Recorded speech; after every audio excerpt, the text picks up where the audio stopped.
Associated क्या क्या बातें होंगी वो हम जानेंगे। तो ट्रायंगल में देखिए, सबसे पहली बात, कोई अगर ट्रायंगल है तो कोई ट्रायंगल है तो उसके बारे में हमें क्या क्या अब तक जानकारी है, अब तक जो जो जानकारी है हम उसका यूज़ तो करेंगे ही करेंगे और साथ साथ एक्स्ट्रा चीज़ भी सीखने वाले हैं। जैसे ये ट्रायंगल ABC है कि नहीं, तो इसका साइड लेंथ एंगल ए के सामने वाला साइड लेंथ ए कहलाएगा, इसके सामने वाला साइड लेंथ बी और इसके सामने वाला साइड लेंथ को हम सी कहेंगे। सही है।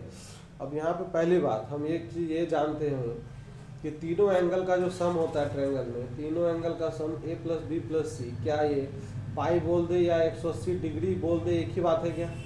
ये चीज़ तो सभी लोग जानते होंगे। दूसरी बात, अच्छा, एक ट्रायंगल इनइक्वलिटी नाम का चीज़ होता है। ट्रायंगल इनइक्वलिटी सब लोग समझते हैं कि नहीं? ट्रायंगल इनइक्वलिटी की सम ऑफ एनी ट्रायंगल इनइक्वलिटी, ये बहुत काम का चीज़ है, ये बहुत कई बार मैं समझा चुका हूँ। ट्रायंगल इनइक्वलिटी 9th 10th में पढ़ते हैं। ट्रायंगल इनइक्वलिटी में क्या चीज़ होता है? सम ऑफ एनी टू साइड, किसी भी दो साइड का जो सम होगा वो अपने तीसरे साइड से ग्रेटर रहेगा। किसी भी दो साइड का सम ले सकते हैं। B + C will be greater than A, C + of A greater than क्या होगा? B होगा। अच्छा, या इसी को दूसरे फॉर्म में ऐसे भी बोलते हैं कि sir difference of any two side is less than क्या होगा? अगर हम इसी को इस तरफ ले जाएंगे लेस देन थर्ड साइड हो जाएगा, है ना। तो ये हो जाए mod of A - B is less than, mod मतलब एब्सोल्यूट वैल्यू, ठीक है ना। Mod of A - B is less than C, mod of B - C is less than A, mod of C - of A is less than B। This is the triangle inequality. इतनी बात पता है क्या सभी को? अच्छा, ये ट्रायंगल का साइड लेंथ है ABC, तो क्या साइड लेंथ को अगर रिप्रेजेंट कर रहा है तो कभी निगेटिव तो नहीं हो सकता। तो ये एकदम छोटा सा बात अभी कर रहे हैं, बिल्कुल अभी करेंगे बहुत सारी बातें। A, B, C greater than 0 आएगा, हमेशा पॉजिटिव होगा, है कि नहीं। कभी भी कैलकुलेशन मैथमेटिकल इक्वेशन से अगर मान लो ABC का वैल्यू, साइड लेंथ अगर हम कैलकुलेट कर रहे हैं और वहाँ पे अगर ABC का वैल्यू निगेटिव वगैरह आ गया तो उसको हम क्या करेंगे? नेगलेक्ट कर देंगे। तो साइन रूल सबसे पहले हम जानते हैं, तो सबसे पहले हम साइन रूल के बारे में चर्चा करेंगे। साइन रूल क्या होता है? तो साइन रूल क्या होगा? साइन रूल क्या होगा? तो साइन रूल क्या होता है ना, जैसे ये ट्रायंगल है, समझिए सभी लोग, कई सारी चीज़ें जो इसमें हम सीखेंगे वो डायरेक्टली अप्लाई होगा कहाँ पे? कोऑर्डिनेट ज्योमेट्री में। बहुत आसान हो जाएगा कोऑर्डिनेट ज्योमेट्री में। कुछ चीज़ें अगर यहाँ से अगर समझ लिए तो, है कि नहीं, बहुत दुनिया आसान हो जाएगा। चीज़ें कुछ नहीं पता है तो हर चीज़ जानिए। यहाँ पे ये ट्रायंगल में ये एंगल AB और C है कि नहीं। तो साइन रूल ये बोलता है कि जो साइड्स लेंथ होता है और एंगल का साइन वैल्यू तो कॉरस्पॉन्डिंग क्या होता है? रेशियो में होता है। AB और ये चीज़ C है, सामने वाला साइड C है।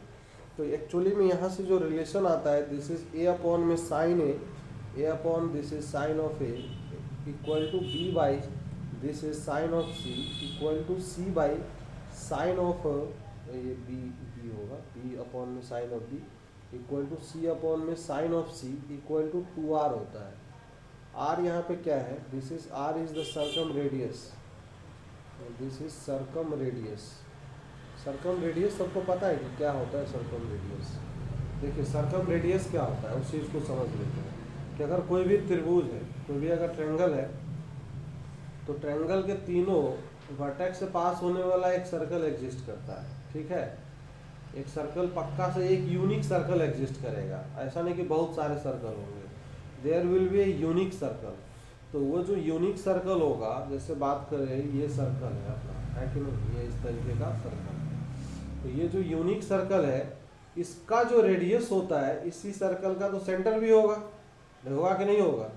इस सर्कल का सेंटर होगा, कुछ मान लेते हैं सेंटर O मान लेते हैं यहाँ पे, क्योंकि ये ABC से हम रिप्रेजेंट कर रहे हैं। तो OBC ये सेंटर O है। तो ये जो इसका जो वर्टेक्स से मिलाएंगे इससे, तो ये क्या कहलाएगा? रेडियस कहलाएगा कि नहीं। तो ये जो लेंथ होता है, this length is called the circum radius. ये तीनों बराबर होंगे, ये लेंथ और ये लेंथ सब बराबर होंगे आपस में। इसी को कैपिटल R बोलते हैं। कैपिटल सर्कम रेडियस का मतलब क्या है? सर्कम स्क्राइब करने वाला। सर्कम स्क्राइब का मतलब बाहर से जो सर्कल तीनों वर्टेक्स से गुजरेगा, उसी सर्कल का रेडियस सर्कम रेडियस कहलाएगा, कैपिटल R के इक्वल होता है कि नहीं। और ये कैसे आता है, इस चीज़ को अगर समझना हो तो समझ भी सकते हैं। ये साइन रूल वहाँ से समझ में भी आ जाएगा। जैसे थोड़ा सा सर्कल का प्रॉपर्टी भी रिवाइज हो जाएगा अपना, हम उस चीज़ को समझते हैं। थोड़ा सा सर्कल का प्रॉपर्टी वगैरह याद है सभी को कि कुछ याद वाद नहीं है? कुछ याद है देवता लोग? किसी को कुछ भी पता नहीं है सर। अरे याद है, कितने लोगों को याद है? तो यहाँ से अगर बात करें इस चीज़ को, अगर यहाँ से परपेंडिकुलर ड्रॉप कर दें इस पर, सभी लोग समझिएगा इस चीज़ को, ये परपेंडिकुलर अगर ड्रॉप कर देंगे तो क्या ये जानते हैं, सेंटर से अगर परपेंडिकुलर ड्रॉप करते हैं किसी भी कॉर्ड को, तो क्या ये कॉर्ड को इक्वल इक्वल पार्ट में डिवाइड कर देता है? डिवाइड करता है ना, सबको पता होगा ये चीज़, तो कोई समस्या वाली बात नहीं है, इक्वल पार्ट में डिवाइड करता है। ये तो 9th-10th को आप लोग पढ़ाते होंगे तो ये तो अच्छे से क्लियर होगा। अब यहाँ से अगर बात करते हैं, ये सर्कम रेडियस आर के इक्वल है कि नहीं? अब ये एंगल के बारे में क्या विचार है, ये एंगल क्या होगा? ये एंगल अगर कैलकुलेशन करना हो तो सबको बता सकते हैं कोई कि what will be the value of this angle? नहीं पता भैया। ये एंगल, ये एंगल जिसको मैं मार्क कर रहा हूँ पीला कलर से, ये वाला एंगल, ये एंगल दिख रहा है सबको? ये एंगल नहीं बता पाएंगे? अरे ये एंगल अगर ए है तो सेंटर पे क्या होता है प्रॉपर्टी, सर कॉर्ड जितना एंगल सरकमफेरेंस, ऐसे समझिए देवता लोग, ऐसे समझिए, ये कॉर्ड है और इसका सेंटर है। ये तो प्रॉपर्टी पढ़े होंगे ना सर्कल के अंदर कि सेंटर पे ये कॉर्ड अगर यहाँ पे थीटा एंगल बनाएगा यहाँ पे, तो सेंटर पे इसका डबल एंगल बनाएगा। पता नहीं, अरे बनाता है कि नहीं बनाता है? ये 2 थीटा होता है कि नहीं होता है? तो ये सब ज्योमेट्री वाले भी कुछ क्वेश्चन आते हैं एग्जाम में, तो ये सब पता होना चाहिए, रिवाइज कर लीजिएगा सब लोग। 9-10 में ट्रायंगल क्वाड्रिलेटरल, रेशियो प्रोपोर्शन, ये सब मूलधन उलधन, सिंपल इंटरेस्ट, ये सब निकालना पढ़ लेना भाई। रेशियो प्रोपोर्शन, टाइम वर्क वाले जो कुछ क्वेश्चन आएंगे, 1-2-4 क्वेश्चन आएंगे, तो ये सब कोई दिक्कत की बात नहीं है। चलिए, तो यहाँ पे हम बोल रहे हैं ये एंगल ए है, तो ये टोटल एंगल कितना रहा होगा? ये टोटल एंगल 2a रहा होगा। तो इसका, ये दोनों ट्रायंगल कॉन्ग्रुएंट होते हैं आपस में, तो ये जो एंगल है कॉन्ग्रुएंट है, तो ये एंगल और ये एंगल बराबर आएगा। तो ये 2a एंगल है, तो इसका आधा एंगल ए हो जाएगा सर यहाँ पे, और इसका आधा एंगल ए हो जाएगा। समझ में आया कि नहीं आया? नहीं आया, समझ में नहीं आया तो कोई बात नहीं। अब यहाँ से अगर बात करते हैं, ये जो चीज़ है इस चीज़ को समझिए।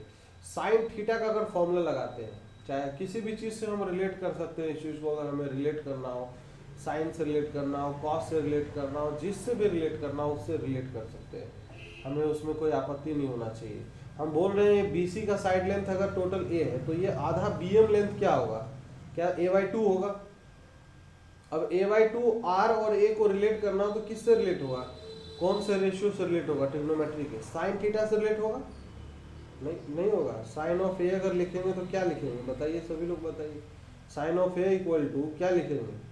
A अपॉन में 2R लिखेंगे कि नहीं? इसको अगर हम इधर कुदा के ले जाएंगे तो A अपॉन में sir sine of A this is equal to में क्या 2R आ जाएगा यहाँ से रिलेशन? समझ में आ रहा है? तो सिमिलरली अब इसके कॉरस्पॉन्डिंग यहाँ से अगर इस पे परपेंडिकुलर डालेंगे, यहाँ से इस पे परपेंडिकुलर अगर डालेंगे, A B और C है, समझ में आ रहा है? तो यहाँ से परपेंडिकुलर अगर डालेंगे तो ये निकल के आ जाएगा यहाँ से, in the similar manner B upon sine of B this is equal to में क्या 2 ऑफ R आएगा कि नहीं आएगा? तो इसीलिए जो रेशियो होता है साइड का और उसके करस्पॉन्डिंग एंगल का साइन का जो रेशियो होगा वो एक्चुअली कांस्टेंट होता है, और कांस्टेंट का वैल्यू किसके इक्वल है? 2R के इक्वल है। तो एक चीज हम डायरेक्टली क्या याद रखने की कोशिश करेंगे, सभी लोग ध्यान रखिए। साइड को कभी भी एंगल में रिप्रेजेंट करना हो तो A equal to 2R sign है, ऐसे करके याद रखिए। B इक्वल टू अगर लिखना हो तो क्या लिखेंगे? 2R साइन ऑफ B, है कि नहीं? C इक्वल टू लिखना हो तो 2R साइन ऑफ C। तो ये सब डायरेक्टली याद रखना है, तो जितना हम याद रखेंगे फटाफट काम होगा। समझ में आया सबको साइन रूल? अब इसका एप्लीकेशन क्या है? एप्लीकेशन ये है कि जैसे मान लीजिए कुछ अननोन अगर दे दे, क्वेश्चन में कुछ चीज़ छोड़ दे, तो क्या हम निकाल नहीं सकते हैं? जैसे एज फॉर एग्जाम्पल एक क्वेश्चन करते हैं, उस चीज़ से हमें ज़्यादा क्लियर होगा, है कि नहीं? एक क्वेश्चन, छोटा सा क्वेश्चन एग्जाम्पल के तौर पे अगर बात करते हैं, जैसे दिया हुआ इन ए ट्रायंगल, जैसे इन ए ट्रायंगल ABC, एक ट्रायंगल AB और C है, दिया हुआ है साइड लेंथ का value if A equal to 2 दिया हुआ है, B इक्वल टू 3 दिया हुआ है, और साइन ऑफ A का वैल्यू दिया हुआ है this is 2/3। Sine of A का वैल्यू तो फाइंड करना है, फाइंड एंगल B का वैल्यू निकालना है। Find angle B, angle B का वैल्यू क्या होगा? ऑप्शंस दे रहा हूँ। Option A is 90 degree, option B is 60 degree, option C is 30 degree, and option D is 45 degree. सही है। तो चलिए इसको कैलकुलेट कर सकते हैं क्या सभी लोग? क्या कोशिश कर सकते हैं? चलिए कोशिश करिए। तो सर हम जानते हैं साइन लॉ अगर ऑपरेट करेंगे, साइन लॉ यही चीज़ तो करता है। ए अपॉन में sir sine of A equal to में क्या हो जाएगा? बी अपॉन में साइन ऑफ बी होगा। होगा कि नहीं होगा? तो यहाँ से अब देखिए तीन चीज़ें पता है, ए पता है, साइन ऑफ ए पता है, बी पता है, साइन बी नहीं निकल आएगा। तो यहाँ से ए का वैल्यू कितना है? 2 है। साइन ऑफ ए का वैल्यू है 2/3 है। बी है, बी अपॉन में this is sine of B. B का भी वैल्यू दिया हुआ है क्वेश्चन में। बी का वैल्यू कितना है? 3 है। तो लिख देते हैं साइन ऑफ बी है। तो यहाँ से 2 से 2 गया और 3 ऊपर जाएगा तो 3 से 3 भी चला जाएगा। तो यहाँ से साइन ऑफ बी का वैल्यू कितना आ गया निकल के? 1 आ गया ना। तो sine of B equal to 1, तो एंगल बी इक्वल टू कितना होगा?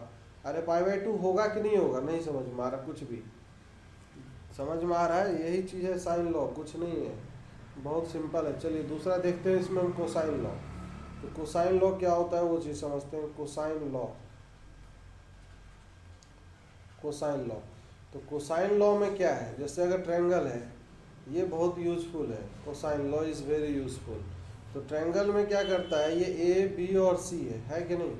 यहाँ पे साइड लेंथ ए के सामने वाला ए है, बी और ये सी है। तो करता है क्या, कोसाइन एंगल का जो कोसाइन वैल्यू होता है वो साइड के टर्म्स में निकाल के देता है हमें। अगर साइड पता है तो ये कोसाइन लॉ ये बोलता है कि हम एंगल का कैलकुलेशन भी कर सकते हैं। तो ये कॉस ऑफ ए का जो वैल्यू आएगा this is equal to sir, यहाँ से आ जाता है, पता होगा सबको, b² c² माइनस में a² अपॉन में नीचे क्या आएगा? 2bc हो जाएगा। सिमिलरली अगर कॉस बी का वैल्यू लिखेंगे तो कॉमन सेंस से बताइए सभी लोग, कॉस बी का वैल्यू क्या होना चाहिए? जैसे a था तो -a² हुआ, a² c² माइनस और b² अपॉन में 2ac होगा कि नहीं होगा? सिमिलरली कोसाइन ऑफ सी अगर लिखेंगे तो ये आ जाएगा a² प्लस में b² minus of c² upon में 2ab आएगा। आएगा कि नहीं आएगा? तो this is the cosine law. Cosine law यही है। अब अगर देखिए यहाँ पे, अगर साइड का तीनों साइड लेंथ पता है, तो तीनों साइड लेंथ पता है तो क्या कोसाइन वैल्यू निकाल सकते हैं कि नहीं? किसी भी एंगल का कोसाइन वैल्यू, सारे एंगल पता चल जाएंगे। मतलब क्या है कि साइड पता हो तो एंगल निकाल सकते हैं, इससे डायरेक्टली निकाल सकते हैं, कोई दिक्कत की बात नहीं है यहाँ पे, है कि नहीं? पहले अप्लाई करना जानते हैं, अभी कैसे आएगा ये भी हम बता देंगे, ऐसी कोई बात नहीं। पहले हम क्या है कि क्वेश्चन एक करते हैं, इसके ऊपर छोटा सा एक क्वेश्चन करते हैं, है कि नहीं? जैसे एज फॉर एग्जाम्पल के तौर पे अगर हम क्वेश्चन करना चाहें तो एक ट्रायंगल है, इफ इन ए ट्रायंगल, ऐसे दिया हुआ है, इन ए ट्रायंगल ABC, एक ट्रायंगल ABC है, इसमें दिया हुआ है कुछ कुछ वैल्यू दे दिया है। a इक्वल टू दिया है 2, b इक्वल टू दिया है 3 और c का वैल्यू दिया है 4, ऐसे करके 4 दे दिया है। तो देन कोसाइन ऑफ a निकालना है। देन कॉस ऑफ a का वैल्यू क्या होगा? कॉस ऑफ a का वैल्यू सब लोग फटाफट निकाल दीजिए, ऑप्शन दे रहा हूँ मैं। 8/7, option number B 7/8, option number C 1/8, option number D 1/7। जल्दी से आंसर चाहिए। क्या करना है? ट्रायंगल, ट्रायंगल AMC के बारे में विचार कर, AMC ट्रायंगल के बारे में। तो ये राइट एंगल ट्रायंगल है अपने आप में। तो सर ये लेंथ रिलेशन एक आएगा, b² इक्वल टू क्या आएगा? AM² प्लस में क्या आएगा? CM² आएगा। आएगा कि नहीं? तो यहाँ से b² इक्वल टू AM² अगर करेंगे तो ये हो जाएगा c² क्या आएगा? sin² आएगा, और प्लस CM² करेंगे तो a माइनस कॉस बी का होल स्क्वायर, तो a² प्लस क्या आएगा? cos² b, नहीं c cos b था, ये bm लेंथ थी, c cos b, तो c छूट गया यहाँ पे, c² cos² b माइनस में 2ac इंटू क्या आएगा? cos ऑफ b आएगा। सही बात है कि नहीं?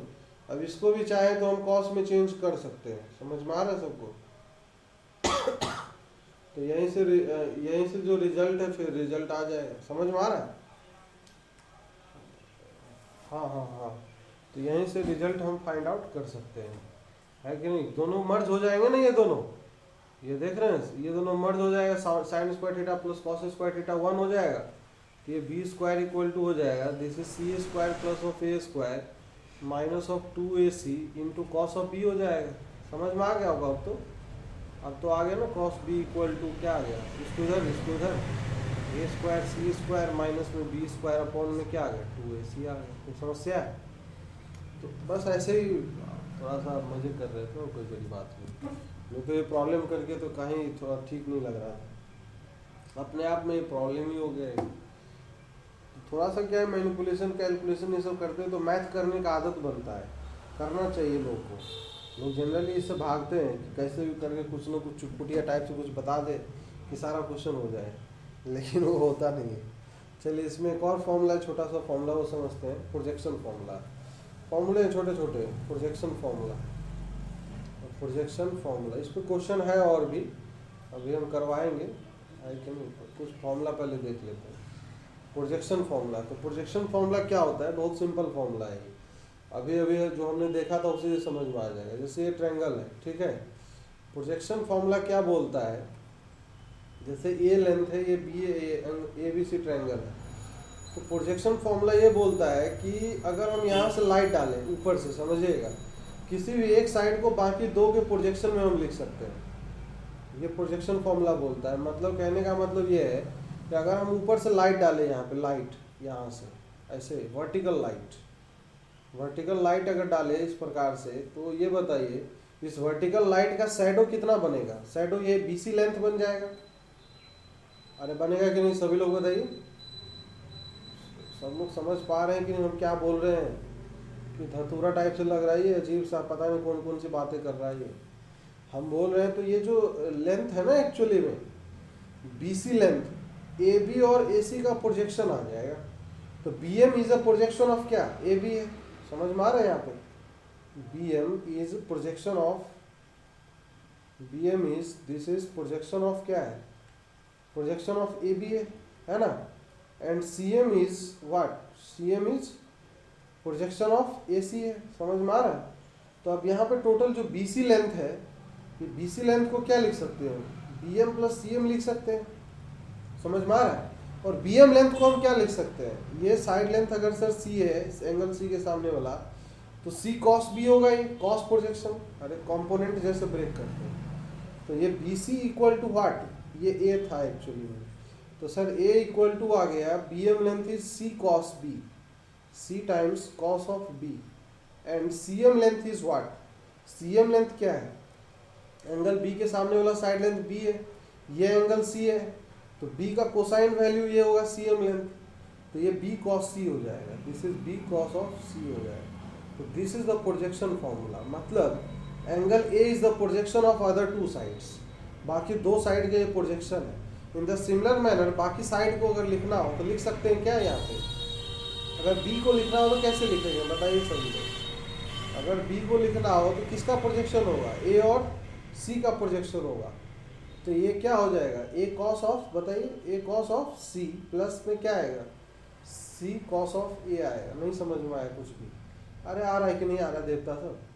ये क्या कर रहा है? ये सब कैसी कैसी बातें कर रहा है? कुछ नहीं कर रहा हूँ, बहुत सिंपल सिंपल बातें कर रहा हूँ, बस समझने की बात है ये। तो यहाँ पे जो सी साइड लेंथ है, सी साइड लेंथ क्या होगा? बाकी दो का प्रोजेक्शन होगा, तो ये हो जाएगा A cos of B plus में क्या आएगा? बी कॉस ऑफ ए आएगा। This is the projection formula. समझ में आया किसी को? नहीं समझ में आया तो कोई बात नहीं। चलिए क्वेश्चन करते हैं, छोटा सा प्रॉब्लम करते हैं। क्वेश्चन ये है, फॉर एग्जांपल दिया हुआ है in any triangle A B C, एक ट्रायंगल है ए बी सी, और उसमें दिया है दिस इज सी माइनस में A cos of B, upon में नीचे this is B minus of A cos of C, equal to में क्या आएगा? ये ऑप्शंस दिए गए हैं, साइन ऑफ ए अपॉन में साइन ऑफ बी। करिए सभी लोग। ऑप्शन नंबर बी दिया हुआ है, this is sine of B upon में साइन ऑफ सी है, ठीक है। और फिर ऑप्शन नंबर सी दिया हुआ है, this is sine of C upon में साइन ऑफ ए दिया हुआ है। And option number D is given sine C upon में साइन ऑफ बी है। इस तरीके से साइन सी अपॉन में साइन ऑफ बी है। तो सभी लोग इसका वैल्यू निकाल हैं। तो इसमें जो दिया गया है ना, जिस तरीके से कोसाइन में रिलेशन दिया है, तो हम जो जानते हैं उसका इस्तेमाल क्यों नहीं करना चाहते? जो अभी अभी पढ़ा है हमने, तो सॉल्यूशन अगर करें इस प्रॉब्लम का, तो what is the solution of this problem? C को क्या लिखेंगे? According to the projection formula is projection of side length A and B, तो ये हो जाएगा A cos of B and plus में क्या आएगा बी कॉस ऑफ ए लिख सकते हैं क्या, माइनस में ए कॉस ऑफ बी है, सही बात है ये। अब यहाँ से अगर बात करें नीचे में ये चीज़ बी को क्या लिख सकते हैं, बी को लिख सकते हैं A cos of C according to the projection of, and C cos of क्या लिख सकते हैं, C cos of A, C cos of ए है कि नहीं, इस तरीके से लिख सकते हैं इसको, थोड़ा सा सही लिखते हैं, जैसे सी टाइम्स में कॉस ऑफ ए, सही है ना, माइनस में ए कॉस ऑफ सी। अब देखते हैं ऊपर नीचे कुछ कट रहा तो काट लेते हैं, ए कॉस बी कट गया, ए कॉस सी कट गया, तो यहाँ पे जो बच रहा है that is B by C, कॉसे भी कट जाएगा। अभी साइन रूल के अकॉर्डिंग क्या पढ़ा है अभी हमने, साइन रूल के अकॉर्डिंग कि अगर साइड का जो रेशियो होता है वो उसके साइन के रेशियो के बराबर होता है, मतलब साइन बी अपॉन में क्या हो जाएगा ये साइन सी के इक्वल होगा कि नहीं होगा, तो ऑप्शन नंबर कौन सा सही है, ऑप्शन नंबर बी। एक लाइन का प्रॉब्लम था, लेकिन क्या है कि फॉर्मूला याद होना चाहिए, फॉर्मूला अगर याद नहीं होगा तो फिर दिक्कत आएगा, है ना। अच्छा, इसी में एक और फॉर्मूला है नेपियर्स एनालॉजी, इसको याद रहे तो ठीक है, नहीं तो समझ सकते हैं, नेपियर्स एनालॉजी, नेपियर्स एनालॉजी, चाहे इसी को टेंजेंट फॉर्मूला भी बोलते हैं, इसको टेंजेंट रूल भी बोलते हैं, टेंजेंट, हाँ नेपियर में दिया था, इसी उन्हीं के नाम पे लिखा हुआ है। तो यहाँ पे अब ये क्या है ना कि उन्होंने एक छोटा सा ऑब्जर्वेशन करके बस बताया था, बाकी कोई चीज़ नहीं है, कोई इसमें तोप चीज़ नहीं करने वाले हैं। साइन रूल को वो थोड़ा सा उन्होंने मॉडिफाई किया था, साइन ऑफ ए अपॉन में sine of B equal to में हम क्या जानते हैं according to the sine rule, A upon में बी जानते हैं कि नहीं।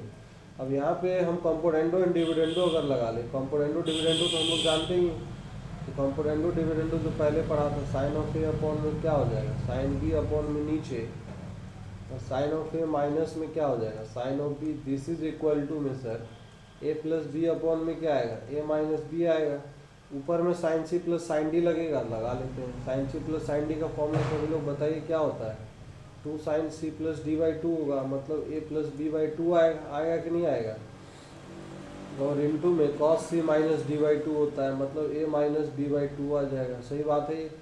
नीचे sine C minus sine D का फॉर्मूला क्या होता है 2 cos C plus D by 2, मतलब ए प्लस बी बाई 2 आएगा, सही है ना।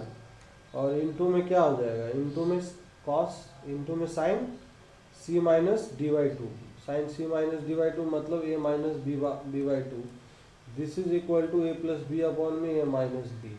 सर 2 से 2 कट गया, अब यहाँ से a प्लस बी बाई 2 को क्या हम ऐसा लिख सकते हैं, a प्लस बी बाई 2 को अगर हम लिख ले pi by 2 minus of C by 2, पता नहीं समझ में नहीं आया होगा ये चीज़ें, अरे पहले हम किया थे a plus B plus C equal to pi होगा, तो दोनों तरफ डिवाइड कर लो, इसको इधर ले जाओ, अब साइन 90 माइनस थीटा करेंगे यहाँ पे इस प्लेस पे, तो ये सर कॉस बन जाएगा, ऊपर में कॉस ऑफ सी बाई 2 हो जाएगा, चाहे साइन बाई कॉस डायरेक्टली लिख लेते हैं, टेन हो जाएगा ना, तो ये चीज़ हो जाएगा सर ऊपर में this is tan of A plus B by 2 हो जाएगा, है कि नहीं। और नीचे में अगर ये चीज़ करेंगे तो नीचे में ये चीज़ क्या हो जाएगा sir tan of A minus B by 2 हो जाएगा, सही है ना, इस तरीके से आ जाएगा। अब यहाँ पे अगर देखें तो ए प्लस बी अपॉन में this is A minus B है, अब ए प्लस बी बाई 2 का value pi by 2 minus C by 2 है, तो 1090 माइनस थीटा क्या है कॉट थीटा है, तो ये चीज़ ऊपर जो है this is cot of C by 2 आ जाएगा, और नीचे हो जाएगा this is tan of A minus of B by 2 आएगा, है कि नहीं।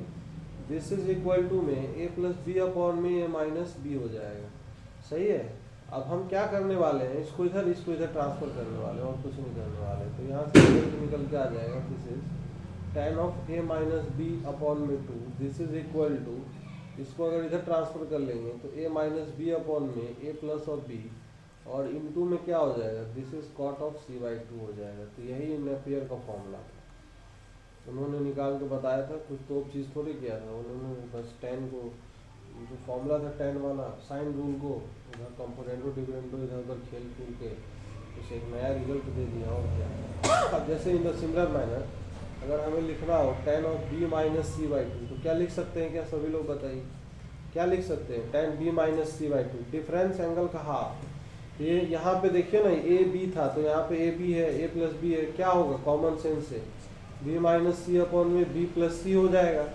और जो बी और सी है यहाँ पे, ये जो एंगल है, तो बी और सी है, तो यहाँ पे क्या हो जाएगा, कॉट ऑफ क्या आएगा, a/2 आएगा कि नहीं आएगा, इस तरीके से आ जाएगा। इन द सिमिलर मैनर किसी का भी निकालना हो, c माइनस ऑफ a/2 अगर लिखना हो तो ये चीज़ हो जाएगा c minus of a upon में c प्लस ऑफ a, और इनटू में क्या हो जाएगा, यहाँ पे कॉट ऑफ b/2 आ जाएगा। तो एनालॉजी है और कोई बड़ी बात नहीं है। इसका काम जो है, काम कहाँ पे आएगा आप लोगों को इस चीज़ को समझना है। इसका यूज़ कहाँ पे है, इसका यूज़ है अपने पास, इसका यूज़ कहाँ पे है इस फॉर्मूले का। इस फॉर्मूले का यूज़ वहाँ पे होगा जब एक्चुअली में हमें हाफ डिफरेंस ऑफ एंगल वगैरह ये सब निकालना होगा, चाहे इसमें कुछ रिलेशन वगैरह इस टाइप का दिया रहेगा, और साथ साथ ये थर्ड एंगल जो है, तीसरा एंगल का वैल्यू, एक एंगल पता होना चाहिए और बाकी दो साइड पता होना चाहिए, तब एक्चुअली में काम आएगा ना। कुछ भी पूछ सकता है, फॉर्मूला याद रहेगा तो फॉर्मूले को रिलेट करने की बात है बस। तो चलिए क्वेश्चन करते हैं, एक छोटा सा प्रॉब्लम करते हैं। एक ट्रायंगल दिया हुआ है, इन्हें ट्रायंगल ABC, एक ट्रायंगल ABC में दिया हुआ है, B का वैल्यू दिया हुआ है दिस इज √3 प्लस ऑफ 1, ठीक है, और C का वैल्यू दिया हुआ है दिस इज √3 माइनस ऑफ 1, और एंगल A दिया हुआ है this is angle A equal to दिया हुआ है 60 डिग्री, है कि नहीं। और तो हमें फाइंड आउट करना है, then find the value of this is tan of B minus C/2। सभी लोग जल्दी से आंसर दे देंगे तो अच्छा रहेगा। tan of B minus C/2 इसका वैल्यू क्या आएगा। अब ऑप्शन इसमें हम दे रहे हैं, 4 ऑप्शन दे रहे हैं। पहला ऑप्शन है option number 2, option number B है this is 1/2, option number C है this is 1, and option number D है 3। एकदम सिंपल क्वेश्चन, ऐसे क्वेश्चन उम्मीद कर सकते हैं आपके एग्जाम में आने वाले हैं, ठीक है, इम्पोर्टेंट है ये। चलिए फटाफट करिए इसको। यहाँ से अगर बात करें तो ये चीज़ जो दिया हुआ है इसका सॉल्यूशन अगर करें तो क्या है, डायरेक्ट फॉर्मूला ही तो है यार।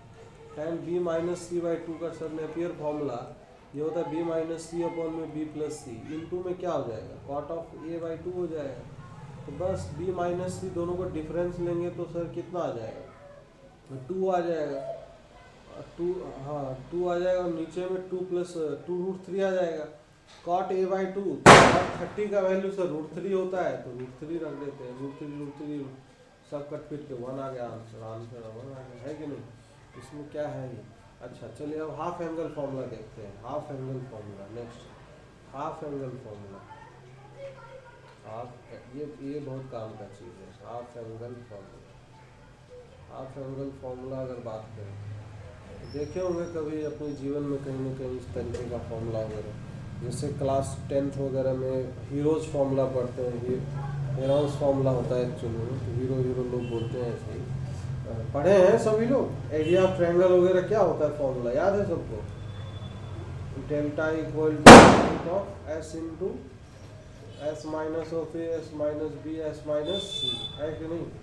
ये इस तरीके का कुछ फॉर्मूला कहाँ से उत्पन्न हुआ, कोई कभी आज तक बच्चा ने पूछा आपसे, नहीं पूछा होगा सर, हम तो डरा धमका करते हैं पूछा ही नहीं होगा, लेकिन अगर ढंग का बच्चा रहता तो पूछता है कि सर ये कहाँ से आया, किधर से आया, लेकिन वहाँ पे बताया नहीं आता, वहाँ पे इसका एक्सप्लेनेशन पॉसिबल ही नहीं कि दे पाए, क्योंकि इसका एक्सप्लेनेशन अभी आएगा, अभी आपके सामने आएगा। हाफ एंगल फॉर्मूला में सबसे पहले हम पढ़ेंगे साइन का फॉर्मूला, तो दैट इज़, तो उससे भी पहले एक छोटा सा और जानकारी दे देते हैं। जैसे कोई भी ट्रायंगल है तो उस ट्रायंगल ये एस का वैल्यू क्या होता था, ये पता है सबको। यहाँ पे सेमी पैरामीटर मतलब S equal to A plus B plus C/2 पता ही है ना सबको। तो डायरेक्टली 2s बराबर अगर लिखना हो तो क्या लिख सकते हैं, ए प्लस बी प्लस सी भी लिख सकते हैं इस तरीके से। तो साइन ऑफ हाफ एंगल का जो फॉर्मूला होता है, जैसे साइन एंगल का फॉर्मूला अगर बात करें, साइन ऑफ a/2 का फॉर्मूला ये बन जाता है, अगर निकालेंगे तो ये under root of this is S minus of B S minus of C upon में ये BC बनता है। BC का फॉर्मूला बताएंगे कैसे आता है। तो दूसरा जो है this is sine of b/2 अगर लिखना हो कॉमन सेंस से, बताइए कैसे लिखेंगे। यहाँ पे a था तो यहाँ पे a मिसिंग है, देखिए सब लोग ध्यान से देखिए, अगर b होगा तो b मिसिंग होगा, तो क्या होगा formula s minus of a into S minus B upon में क्या हो जाएगा, नीचे s माइनस सी आएगा, ये c आएगा कि नहीं आएगा। तो in the similar manner sine C/2 अगर लिखना हो तो क्या लिखेंगे हम, साइन C/2 का फॉर्मूला क्या लिखेंगे, sir S minus of A into में S minus of B upon में क्या ए बी लिखेंगे? सिंपल एनालॉजी है और कोई बड़ी बात नहीं है। तो ये हो गया साइन का फॉर्मूला, है कि नहीं, साइन वाला, साइन का हाफ एंगल। अब हम देखेंगे कॉस का हाफ एंगल, कैसे आगे बताएंगे। ये बहुत सिंपल तरीके से आ जाएगा। Cos of half angle, cos का हाफ एंगल का पहले फॉर्मूला देख लेते हैं। तो इसमें सबसे पहले हम cos of A by two का फॉर्मूला देखने वाले हैं। जैसे कॉस ए बाई टू का फॉर्मूला अगर देखेंगे तो ये फॉर्मूला हो जाएगा S into this is S minus of A upon B C आता है। This is the formula of cos of A by two. अच्छा, इसी में कॉस बी बाई टू का अगर फॉर्मूला लिखना हो तो लिख सकते हैं क्या? बताइए सभी लोग, क्या होगा कॉस बी बाई टू का? कॉमन सेंस है, under root of S into S minus B upon में ए सी आएगा। एनालॉजी कर पा रहे हैं ना सभी लोग? अच्छा, cos of C by two, cos C by two का अगर फॉर्मूला लिखना हो तो सर ये under root of S into S minus C upon में क्या आएगा? ए बी आ जाएगा। सही बात है कि नहीं? तो इस प्रकार से ये फॉर्मूला आ जाएगा। टेन ए बाई टू का अगर निकालना हो तो टेन का तो दोनों को डिवाइड कर देंगे ना। नहीं समझ में आ रहा है? अगर हमें चाहिए टेन ए बाई टू का फॉर्मूला, तो टेन ए बाई टू का फॉर्मूला के लिए हम क्या करेंगे? सभी लोग बताइए ना, कॉमन सेंस से बताइए। ये सर हम ऐसा करेंगे कि sine of A by two upon में cos of A by two कर लेंगे। तो दोनों को जैसे डिवाइड करेंगे तो क्या हो जाएगा? बी सी कट जाएगा नीचे नीचे, और जो ऊपर बच रहा है अंडर रूट ऑफ क्या आएगा? S minus of B S minus of C upon में नीचे क्या आ जाएगा? हाँ, तो ये under root of this is S into S minus of A आएगा। लेकिन इतना भयंकर दिख रहा है। इस फॉर्मूले में थोड़ा सा मॉडिफिकेशन अगर कर ले हल्का सा, हम क्या कर रहे हैं? S into S minus B S minus C का अंडर रूट से ऊपर नीचे मल्टीप्लाई कर दे रहे हैं। उसको ऐसे करके लिख दे रहे हैं, देखिए under root of s minus of b into S minus of c, इसको मल्टीप्लाई अगर कर दे इस तरीके से s minus of B S minus of c, और इसी का जो नीचे में जो लिखा हुआ है S into S minus of A into में एस माइनस ऑफ बी और एस माइनस ऑफ सी, ये हम मल्टीप्लाई कर रहे हैं। सभी लोग ध्यान से देख पा रहे हैं, समझ पा रहे हैं कि हम क्या कर रहे हैं? इसी क्वांटिटी से ऊपर नीचे मल्टीप्लाई हम कर रहे हैं, देखता लोग। तो मल्टीप्लाई करेंगे तो ऊपर क्या होगा? ऊपर क्या हो जाएगा? अरे ऊपर दिख रहा है, तो ऊपर तो रूट हट जाएगा नहीं, ऊपर में रूट हट जाएगा तो एस माइनस बी इंटू क्या आएगा? एस माइनस सी आ जाएगा। और नीचे क्या हो जाएगा? नीचे डेल्टा लिखते हैं, नीचे डेल्टा लिख देते हैं। तो सर इसमें कोई बुराई नहीं है, थोड़ा सा ये सिंपल बन जाएगा। टेन ए बाई टू का ये फॉर्मूला आ जाएगा इस तरीके से, ये ऐसा फॉर्मूला दिखने लग जाएगा। तो ये थोड़ा सा क्या है कि चीज़ें आसान कर देता है और कोई बड़ी बात नहीं है। इस तरीके से भी फॉर्मूला दिखता है। अब इसी में कॉट का अगर लिखना होता, कॉट ए बाई टू अगर लिखना होता तो कॉट ए बाई टू भी लिख सकते थे। क्या लिख सकते थे? कॉट ए बाई टू अगर लिखते तो सर उसका उल्टा कर देते, डेल्टा अपॉन में क्या हो जाता? S minus b into S minus c हो जाता है कि नहीं? लेकिन खैर ठीक है, साइन कॉस का भी याद रखेंगे तो उससे काम बन जाएगा। लेकिन एग्जाम में क्या पता, डायरेक्टली यही सब पूछ ले कि टेन ए बाई टू का expression cot A by two का, तो कोई नहीं पता रहेगा तो फटाफट कर लेंगे, उसमें कोई समस्या वाली बात ही नहीं है कि नहीं? ये जो फॉर्मूला आया कहाँ से, उत्पन्न कहाँ से हुआ, ये चीज़ थोड़ा सा जानने वाले हैं ना। कहाँ से उत्पन्न हुआ आपको कुछ आइडिया आ रहा है? हाफ एंगल में रिलेशन चाहिए, ऐसे याद रखिए। ट्रिग्नोमेट्री, पूरा ट्रिग्नोमेट्री का खेला है इसमें, थोड़ा सा समझते हैं इस चीज़ को, देख जानते हैं, थोड़ा ठीक रहेगा। हम बोल रहे हैं कि कॉस ऑफ ए का फॉर्मूला भी अभी पढ़ा था हमने फुल एंगल। क्या था कॉस ऑफ ए का फॉर्मूला? बताइए सभी लोग, बताइए।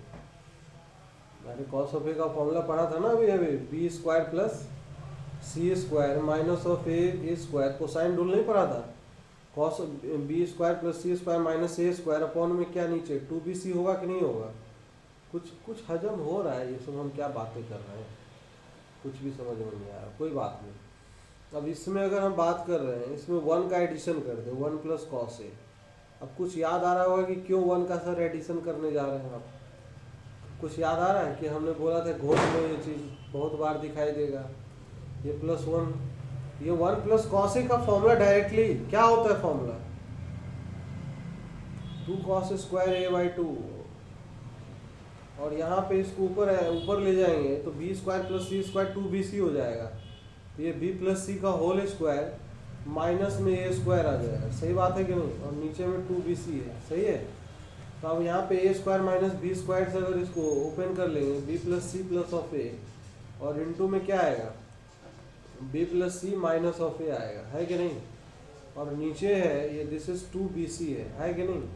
इस तरीके से अभी जो हमने देखा है वही चीज़ अप्लाई कर रहे हैं। तो यहाँ से सर आ गया cos² ऑफ a/2, ये जो वैल्यू है दिस इज 2 से अगर डिवाइड कर दें, अच्छा ये a + b + c को क्या 2s लिख सकते हैं? अरे 2s लिख सकते हैं, तो 2s लिख देते हैं। अच्छा ये b + c - a को 2s - 2a लिख सकते हैं? पता नहीं, देखिए एक बार मन में कैलकुलेशन करके तो दिख जाएगा कि ये सब ने सही लिखा है। हाँ मन में, अरे 2s का वैल्यू रख लो ना, a + b + c - 2a, तो a + b + c - a आ गया। आया कि नहीं आया? नहीं आ रहा, कुछ भी समझ में नहीं आ रहा। कोई बात नहीं आ रहा तो ही मान लेना है, ये चीज़ है। अब यहाँ से ऊपर से 2 कॉमन निकालें, 4 से 4 कट जाएगा, ये s × s - of a upon में नीचे क्या आ गया, नीचे में सर 4 से 4 कट चुका है, एक bc आ गया। अब रूट ले लेंगे तो आंसर आ जाएगा।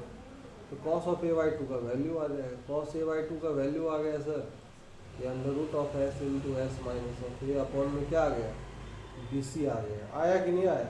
और इन द सिमिलरली अगर हमें निकालना होता sin a/2 का फॉर्मूला, तो sin a/2 का फॉर्मूला अगर निकालना तो यहाँ पे हम क्या मॉडिफिकेशन करते हैं, हम यहाँ पे रूपरेखा क्या तैयार करते हैं, तैयार कर दे 1 - cos a। समझ में आ रहा है? माइनस से पहले दोनों तरफ मल्टीप्लाई कर देते, फिर 1 का एडिशन कर देते, फिर ऐसे ही कैलकुलेशन मैनिपुलेशन करते आ जाता। अरे कर पाएंगे सभी लोग? कुछ भी समझ में नहीं आ रहा, तो कोई बात नहीं, लेकिन ज़िंदगी में बहुत कुछ समझ में नहीं आएगा, है ना। अगला क्वेश्चन जो है उसका सॉल्यूशन करना है सभी लोगों को। सिंपल क्वेश्चन दे रहे हैं। एक ट्रायंगल है, ट्रायंगल ABC है, ठीक है। ट्रायंगल ABC है जिसमें दिया हुआ है इफ a = में 13 दिया है, एंड b का वैल्यू 14 दिया है, c का वैल्यू दिया है 15, ये सब साइड लेंथ दिए हुए हैं, ठीक है। तो हमें फाइंड करना है, फाइंड द वैल्यू ऑफ सभी लोग find the value of sine of a/2, sine a/2 का वैल्यू निकालना है। ऑप्शंस दे रहे हैं। पहला ऑप्शन है 3/5, ऑप्शन नंबर बी है this is 1/√5, option number C है this is 7/√65, and option number D है दिस इज 6। तो सभी लोग ईमानदारी से फॉर्मूला बस लगा दीजिए। चलिए अब इसको करते हैं ना, इसको कर s = a + b + c/2। चलिए सबको जोड़ते खटाखट जोड़ते हैं सर। 14 और 13 27 + 15 कितना हो गया, 42/2 21 आ जाएगा, है ना। अब हमें निकालना तो sin a/2 का पहले फॉर्मूला लिख लेते हैं। sin a/2 का फॉर्मूला सभी लोग बोलेंगे, क्या फॉर्मूला था, √(s - b × s - c divided by में क्या है, bc, यही है ना। तो ठीक है, वैल्यू रख देते हैं ना। 21 - b करेंगे तो 7 आएगा, और s - c 21 - 15 करेंगे तो 6 आएगा, b × c करेंगे तो यहाँ पे 14 हो जाएगा, और इंटू 15 आएगा। यही चीज़ है ना। तो ये 2 से कट जाएगा सर, ये 2 से कट जाएगा 3 से कट जाएगा 5, तो 1/√5 आंसर आ जाएगा। मतलब आंसर बी सही हो जाएगा। सही है ना, सबका होना चाहिए ये सब चीज़ें। बस छोटी छोटी बातें कर रहे हैं। नेक्स्ट हम बात कर रहे हैं area of triangle. Area of triangle को समझते हैं। ये कैसे हाफ है, ये हेरोस फॉर्मूला कैसे आएगा वही से समझ में आ जाएगा सबको। Area of triangle, area of triangle. तो एरिया ऑफ ट्रायंगल का बचपन में क्या फॉर्मूला पढ़ा था, जो बचपन से पढ़ते आए हैं। Sir area of triangle delta = half into क्या होता है, बेस इंटू हाइट, यही होता है। सबको पता होगा, इसमें तो कोई आपत्ति नहीं है। जैसे मान लेते ये ट्रायंगल है अपना, समझिए इस चीज़ को, ये ए है, ये बी है और ये सी है। तो हम ये बोल रहे हैं ये परपेंडिकुलर लेंथ है ना। और यहाँ से साइड लेंथ ए है, मान लेते हैं बीसी को अगर बेस मान लें तो यही इसका बेस हो जाए, तो इसका हाइट ये एम लेंथ हाइट कहलाएगा। ये एंगल अगर बी है तो क्या ए एम का लेंथ अभी अभी प्रोजेक्शन के फॉर्म में निकाल सकते हैं? ये साइड लेंथ इसका सी अगर हो जाएगा तो सी का sine value this is C times में साइन ऑफ बी आएगा कि नहीं आएगा? ये ए एम का लेंथ आ गया है कि नहीं? सी ऑफ साइन ऑफ बी आ गया, ए एम लेंथ आ गया। इसमें कोई समस्या हो किसी को तो बताइए। तो हम बोल रहे हैं इसमें अगर पटक दे तो ये 1/2 बेस का value sir b c base a है और सर हाइट का value c sine of B है। तो यहाँ पे जो फॉर्मूला का रूपरेखा अलग बन गया अब यहाँ पे। अब जो ये हो गया 1/2 टाइम्स में A C into sine of B आ गया है कि नहीं? तो एक्चुअली में क्या है, एरिया ऑफ ट्रायंगल निकालने के लिए हमें एक्चुअली क्या क्या इन्फॉर्मेशन चाहिए वो चीज़ समझ लीजिए कि कभी भी इसी फॉर्मूले को अगर हमें लिखना हो तो ऐसे भी लिख सकते थे 1/2 into a b sine of सी हो जाएगा, 1/2 into B c sine of a हो जाएगा।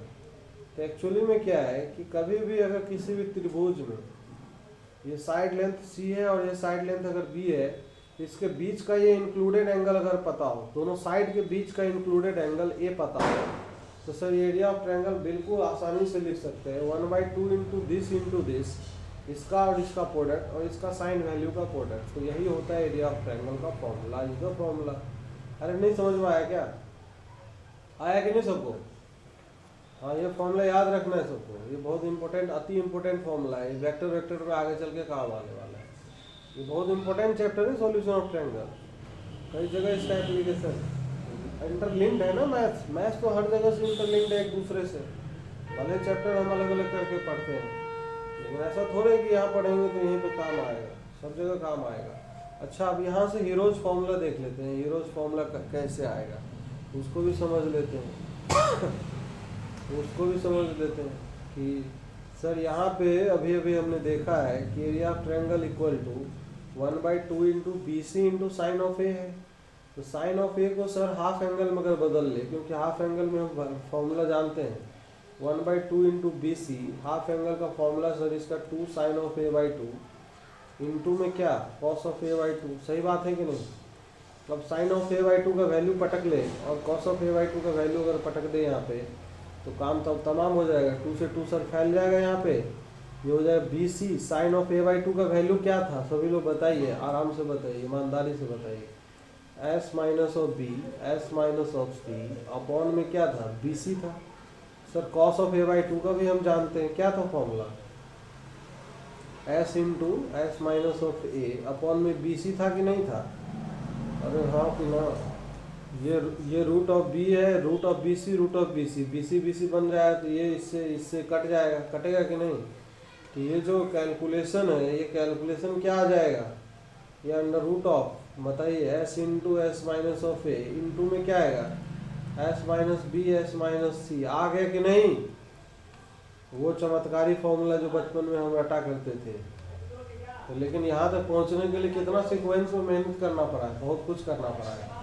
ट्रिग्नोमेट्रिक रेशियो में सर हाफ एंगल का फॉर्मूला पढ़ना पड़ गया हमें। इसके लिए पूरा लिंकेज एस्टेब्लिश करिए माइंड में, तभी एक्चुअली पढ़ने का मज़ा आएगा कि कैसे सब इंटरलिंक्ड, कैसे एक दूसरे से चीज़ें निकल के आ रही है। समझ में आ रहा सबको? चलिए क्वेश्चन करते हैं छोटा सा। क्वेश्चन ये है, वो दिया हुआ है, एक त्रिभुज है in triangle A B C, एक त्रिभुज है जिसमें b square plus of c square minus में ए स्क्वायर अपॉन में this is 4 cot of a. इसका वैल्यू किसके इक्वल होगा? ऑप्शंस दे रहा हूँ। Option A 2 delta, option number B sir delta, delta मतलब area of triangle, option number C delta, option number D is none of this. बताइए, सभी लोग बताइए ईमानदारी से बात नहीं। चलिए यहाँ पे अगर इसको देखते हैं, इसको सॉल्व करते हैं, है कि नहीं? अभी अभी जो हमने देखा है B square C square minus of A square upon में नीचे क्या है? नीचे है 4 times of cos of A upon में साइन ऑफ ए है। तो ये चीज़ जो है साइन ऑफ ए ऊपर जाएगा कि नहीं जाएगा?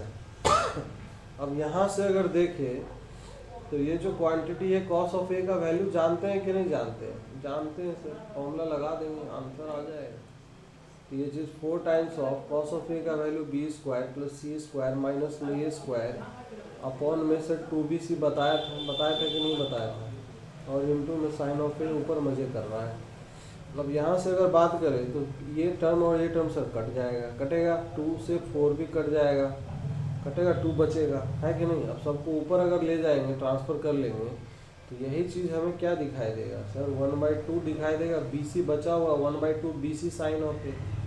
अरे ये तो वही चीज़ है, BC साइन ए, ये B है मान लेते हैं, ये C है, और बीच का एंगल मान लेते हैं A है। ये तो सर ट्रायंगल है, एरिया ऑफ ट्रायंगल का फॉर्मूला है, this is equal to delta है। आंसर आ गया। क्या था इस क्वेश्चन में? अब इस टाइप के क्वेश्चन करने में अगर तकलीफ हो रही है तो बहुत दिक्कत की बात है ना। चलिए नेक्स्ट अगर बात करते हैं इसमें सरकम सर्कल, जो सरकम रेडियस के बारे में वैसे थोड़ा सा चर्चा तो मैं पहले भी किया हूँ, अभी है कि नहीं। Circumcircle and circumradius के बारे में चर्चा करेंगे। Circumcircle and circumradius,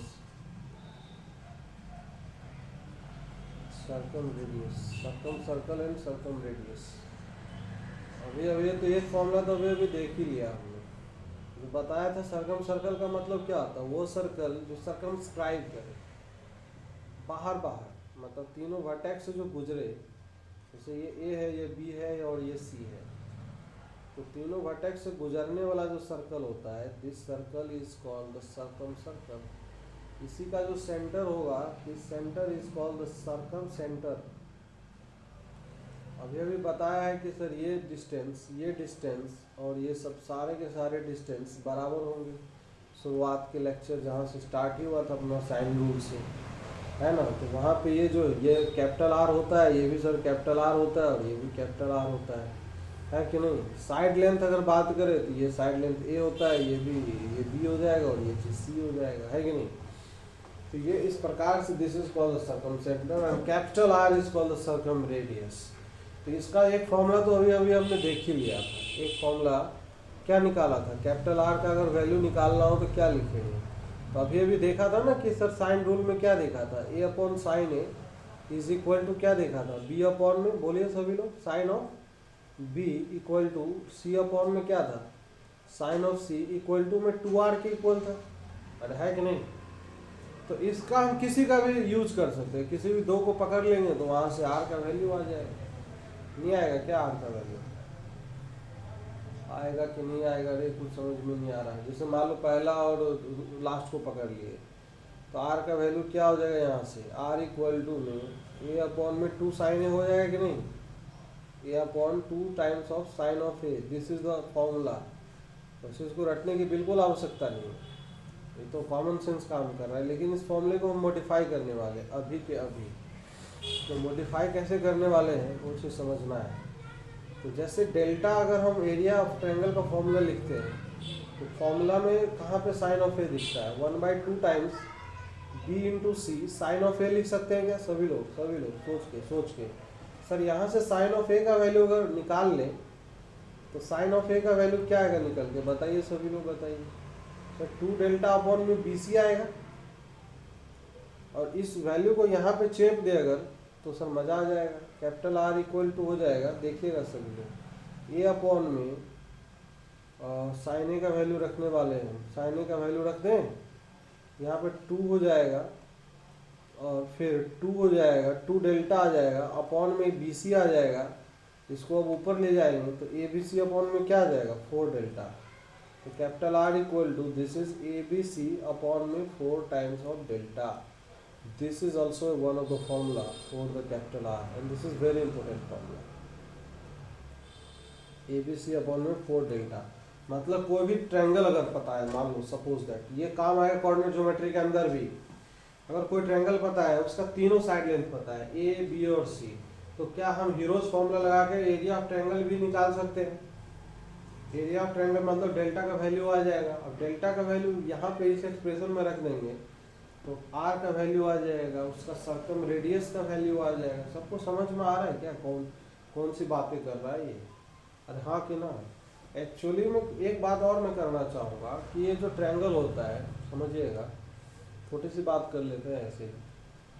सरकम centre कैसे जनरेट होता है?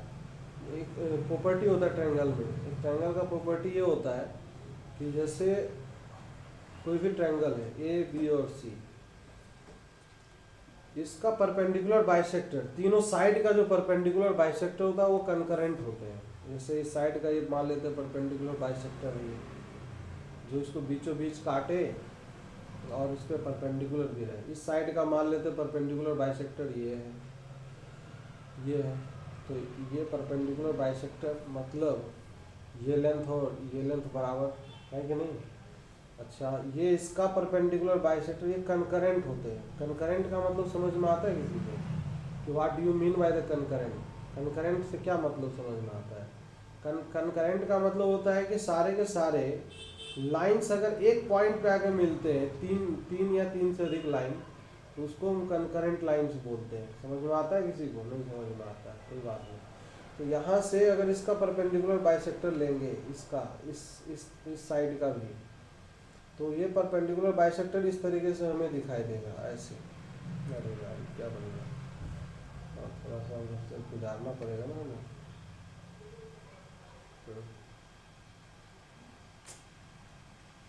बार बार वहीं पे बन रहा है, एक सेकेंड।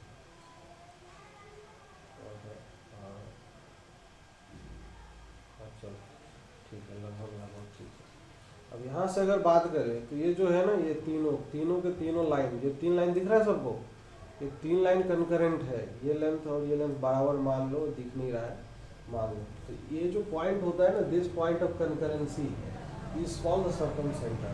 उसको सर्कम सेंटर ऐसे भी डिफाइन करते हैं।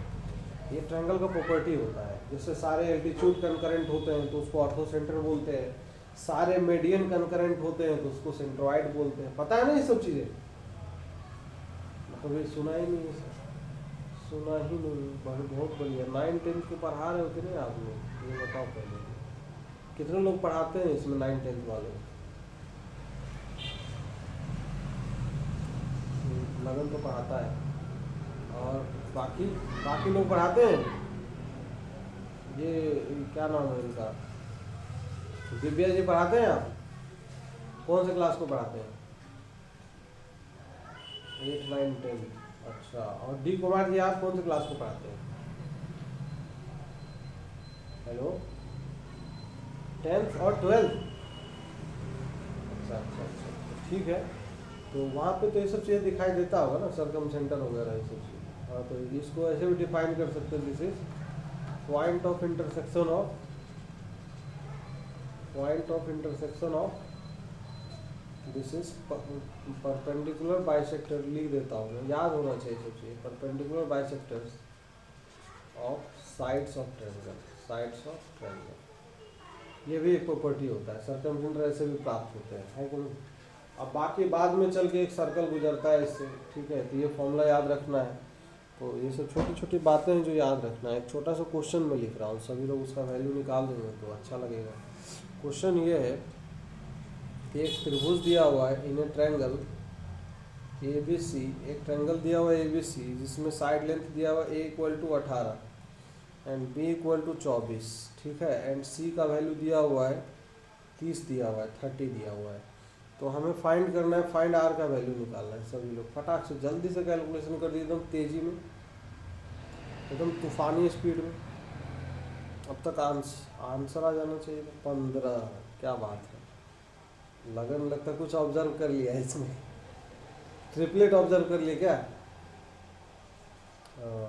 सही बात है। यहाँ से कुछ और बातें हम करेंगे।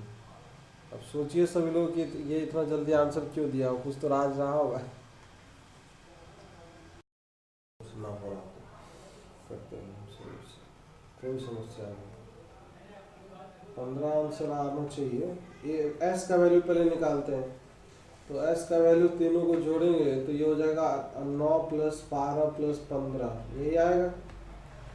तो 9 + 12 + 15 सबको जोड़ जाने कितना आ रहा है? ये 12 और 9 कितना हो गया? 21 + 15 36। तो इसका मतलब 36 आ गया S का वैल्यू, सही है?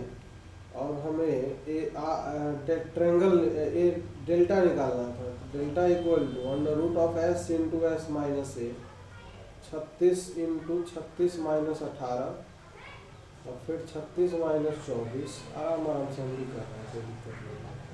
और फिर 36 माइनस 30, सही है, यही सब है कि तकलीफ ना हो। छः बाहर कर लेते हैं, सही है। और फिर 36 माइनस 18, ये 18 ही आएगा, 36 माइनस 24 12 आएगा और ये 6 आएगा, है कि नहीं। इस तरीके से है चीज़ें। अब यहाँ पे अगर देख ले तो ये 18 12 और 6, ये जो क्वांटिटीज़ हैं इसमें से कुछ कुछ बाहर आ रहा है क्या, निकल उगल के। और इसमें से अगर कुछ कुछ बाहर आ रहा हो तो बाहर ले लो, उसमें क्या दिक्कत है। फैक्टराइज वैक्टराइज कर लेते हैं, कोई दिक्कत नहीं। क्या आएगा, कुछ आएगा निकल के, ये क्या आएगा, 10 आएगा, बहुत बढ़िया। ये तो और तूफानी आंसर निकाले, ये तो कोई ऑप्शन ही नहीं है। 6 गुने 3, ये 6 गुने 2 और फिर इसको भी 6 लिख लेते हैं। तो मेरे ख्याल से 6 कितनी बार आ गया, 1 बार 2 बार और 3 बार, और 3 और 2 मिल के फिर से 4 बार 6 आ गया। तो मतलब 6 की पावर 4, तो 6 का स्क्वायर आएगा बाहर, तो ये 6 इंटू 36 आ जाएगा, है कि नहीं। डेल्टा ही आ गया सर। अब हमें आर का जो वैल्यू था ABC/4 डेल्टा 18 गुने 24 गुने कितना था, 30 था ना, बट्टे 4 ABC/4 डेल्टा 4 इंटू 6 गुने 36, यही। अब काटते हैं इसको, काटते हैं, काटें 4 से काटेंगे तो ये 6 आएगा, 6 से 6 कट गया, 6 से कटेगा तो 3 होगा, और 3 से कटेगा 6 आएगा, 6 से कटेगा 5 आएगा, 5 गुने 3 15 आएगा। ये तो बहुत टाइम लगता है। कभी कभी क्या होता है ना, डेटा का ऑब्जर्वेशन कर लेते हैं कि रिजल्ट समझ लिए, सभी लोग याद रखिएगा इस चीज़ को, ये हमें काम आएगा आगे चल के। कोऑर्डिनेट ज्योमेट्री में भी ये रिजल्ट बहुत काम आता है, वो मैं बता रहा हूँ, उस चीज़ को समझिएगा कि कभी भी राइट एंगल ट्रायंगल अगर हो, सब लोग ध्यान से देखिए, ये बहुत इंपॉर्टेंट, अति इम्पोर्टेंट बात कर रहे हैं। ये कभी भी एक्चुअली आपका बहुत टाइम बच जाएगा। डेटा एग्जाम में क्या होता है ना, अगर छोटा मोटा टाइम का जहाँ लिमिटेशन होता है तो वहाँ एग्जामिनर का ये एम रहता है कि सभी लोग ऑब्जर्वेशन किसका अच्छा है वो चेक करना चाहता है, तो उस टाइप के क्वेश्चन देता है। अगर इस राइट एंगल ट्रायंगल का अगर बात करें तो इसका जो सर्कम सर्कल होता है, इसका अगर पास कराएंगे तो ऐसे करके होगा, होगा कि नहीं होगा। सभी लोग ध्यान दीजिए, सभी लोग ध्यान दीजिए, इस चीज़ को समझने की कोशिश करिए। और ये 90 डिग्री है कि नहीं। अगर कॉमन सेंस लगाइए सभी लोग, ये ABC अगर ये 90 डिग्री है तो AC डायमीटर होना चाहिए सर्कल का। अरे डायमीटर होना चाहिए ना, कि angle in the semi circle 90 degree होता है। ये सेमी सर्कल होगा तब ना ये 90 बनेगा। इसका मतलब इसका आधा जो होगा, आधा यही O हो जाएगा, नहीं। तो राइट एंगल ट्रायंगल के specially in the case of right angle triangle, right angle triangle में अगर बात करेंगे तो मिड पॉइंट ऑफ हाइपोटेन्यूज जो होता है, ये इसमें 2 इंपॉर्टेंट पॉइंट है। This is mid point of hypotenuse, ठीक है। Mid point of hypotenuse is what, is circum centre, इसी का सर्कम सेंटर होता है, सर्कम सेंटर होगा।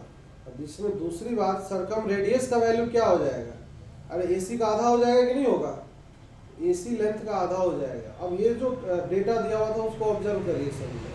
ऐसे ट्रिपलेट क्या क्या होता है, कॉमन सेंस लगाने की बात है सर। ऐसे ट्रिपलेट और ट्रायंगल, राइट एंगल का ट्रिपलेट हम लोग सब देखते हैं, ध्यान से याद कर लेते हैं, बहुत काम आएगा। क्या क्या होता है, पहला ट्रिपलेट तो हम जानते हैं बचपन से सर, 3 4 5 होता है। अगला ट्रिपलेट बताइए सभी लोग क्या क्या होता है, सभी लोग। अब इसमें 2 से मल्टीप्लाई कर दे सभी में तो सर ये 6 8 10 भी हो जाएगा, होगा कि नहीं सर। इसमें 3 से अगर मल्टीप्लाई कर दे तो फिर से एक नया ट्रिपलेट भी और आएगा, 9 आएगा, 12 आएगा, 15 आएगा कि नहीं आएगा। अच्छा, फिर 4 से मल्टीप्लाई कर दे तो क्या आएगा, एक नया, बताइए सभी। 4 से मल्टीप्लाई करेंगे तो 12 आएगा, 16 आएगा, और कितना आएगा, अरे 20 आ जाएगा, आएगा कि नहीं आएगा।